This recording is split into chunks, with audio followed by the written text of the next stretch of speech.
Shema Yisrael, Hashem Elokeinu, Hashem Echad. Hear, O Israel, Hashem our God, Hashem is one. The Shema is the basic credo of the Jew. It's our twice daily declaration of God's unity and the last words to leave our lips when we pass from this world. Why do we say, hear, O Israel? Why don't we say, look, O Israel, or know, O Israel? How are we supposed to hear that God is one? When the Jewish people stood at Sinai, the Torah writes that they saw the voices.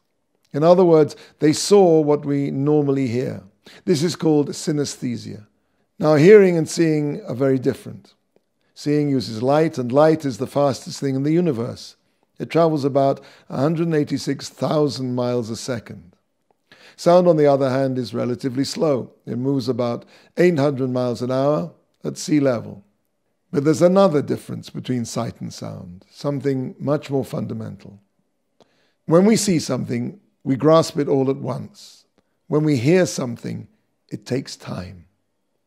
No sound can exist without time. No word can be said or understood without time. We hear sounds and we assemble them to form consonants and vowels and syllables and thoughts and ideas and finally comprehension, understanding. If you look at this world, you'll see a myriad of different powers. You'll see conflict, you'll see war, you'll see poverty, you'll see beauty, you'll see happiness. If anything, this world looks just the opposite of what we declare in the Shema, that God is one. You can't see God's unity in this world. You have to hear it. An atheist once asked Rabbi Akiva, who created the world? Rabbi Akiva replied, God. The atheist said to him, prove it. Rabbi Akiva said to him, who wove your shirt? The atheist replied, a weaver. Rabbi Akiva replied to him, prove it.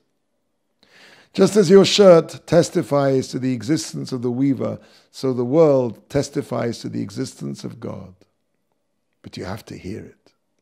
You have to take all the conflicting elements of this world and assemble them. You have to hear, O Israel, that Hashem, our God, Hashem is one.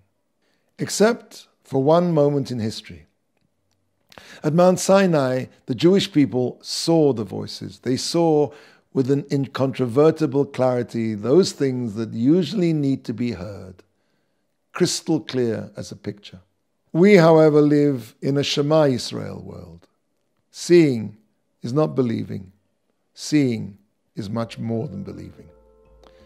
From Sinai onward, the Jewish people would need to assemble God's unity, piece by piece, like an unraveling melody.